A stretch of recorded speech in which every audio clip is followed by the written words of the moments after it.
Bismillahirrahmanirrahim. Assalamualaikum warahmatullahi taala wabarakatuh. Kaifa halukum? Alhamdulillah bil khair.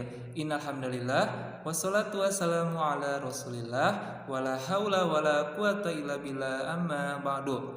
Ikhwan akhwat soleh dan soleha dari kelas 3 SDT Roban Islamic School, pada kesempatan hari ini setelah kita melewati pekan PTS kemarin, alhamdulillah kita bisa bertemu lagi dalam proses pembelajaran mata pelajaran tematik yang alhamdulillah pada kesempatan hari ini kita akan masuk ke tema baru, yaitu tematik 3G tentang perkembangan teknologi. Tapi Anda sekalian yang belum menyiapkan bukunya, silakan untuk disiapkan terlebih dahulu. Silakan buka dan siapkan buku tematik 4G tentang perkembangan teknologi. Ya, sebelum kita masuk ke pembelajaran, marilah kita sama-sama mengawali dengan lafaz basmalah. Bismillahirrahmanirrahim.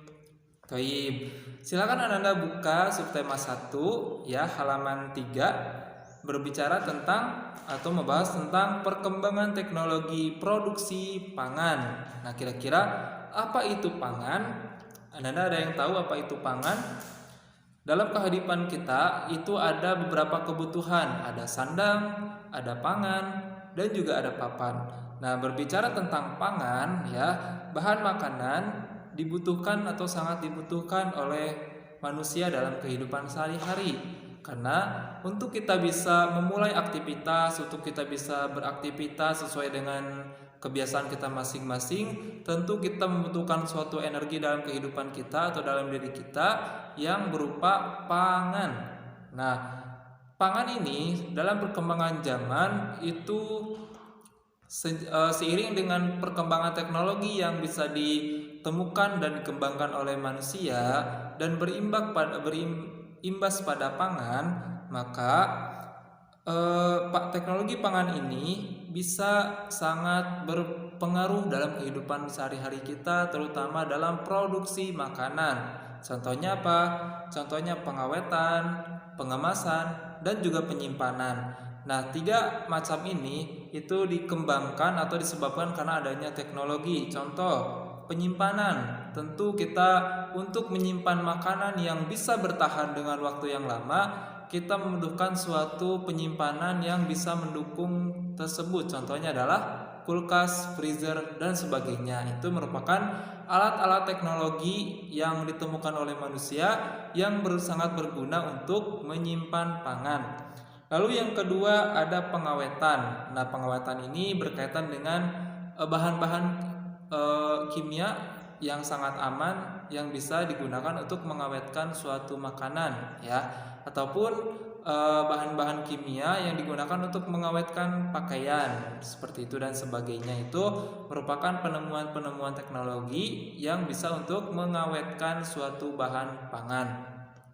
Nah, jadi hasil teknologi tersebut ternyata berimpak pada pangan tersebut. Ada beberapa yang bisa dampaknya negatif dan juga ada yang dampaknya positif.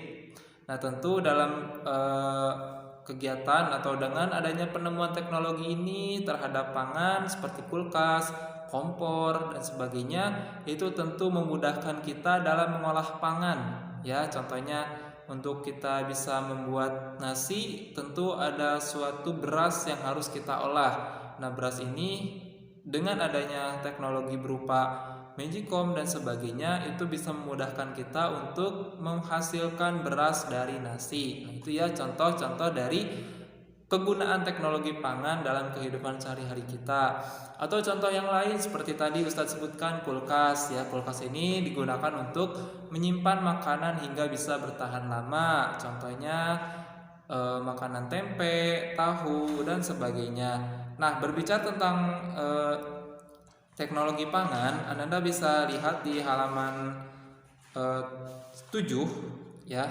Ini ada suatu produk makanan yang mungkin Anda pernah makan ya, berupa sarden.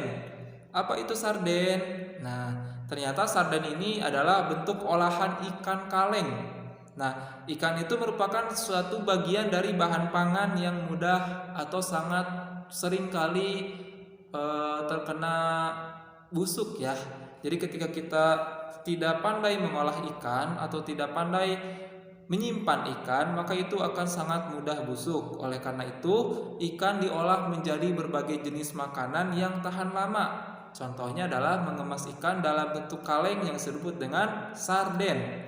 Nah, sarden ini atau ikan kaleng ini diproses dan dikemas, disimpan lebih lama atau dikemas dalam kaleng kedap udara. Jadi di sana itu atau di dalam produk ini proses pengalengan sendiri ada persiapan bahan, ada pengisian ikan ke kaleng, penghampasan, sterilisasi, pendinginan dan sebagainya.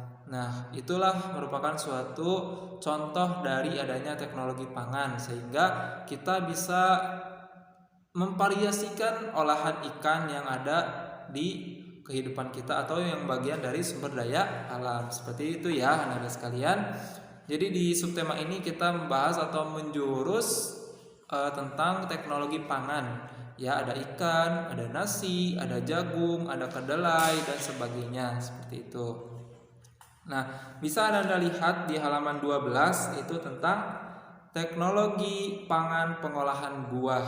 Nah, ini tentu dalam kehidupan sehari-hari kita ya, ketika kita sering berbelanja di minimarket atau di warung, kita sering banyak sekali membeli produk-produk hasil olahan seperti apa? Seperti keripik ya, seperti keripik yang bisa diolah menjadi keripik yang berbagai macam rasanya, dan juga ada minum-minuman yang diolah dari buah-buahan ya, dan juga ada bahkan ada makanan sehari-hari yang mungkin hasil olahan dari sayur-sayuran dan sebagainya. Nah, itu merupakan contoh dari teknologi pangan ya. Tapi pada anak sekalian, itu penjelasan tentang teknologi pangan dalam kehidupan sehari-hari. Alhamdulillahirabbil alamin. Ustadz ucapkan syukran jazakallahu khair. Jangan lupa untuk mengerjakan tugasnya di learning masing-masing ya. Kita tutup pembelajaran hari ini dengan lafaz hamdalah. Alhamdulillahirabbil alamin. Billahi taufiq wal hidayah. Wassalamualaikum warahmatullahi taala wabarakatuh.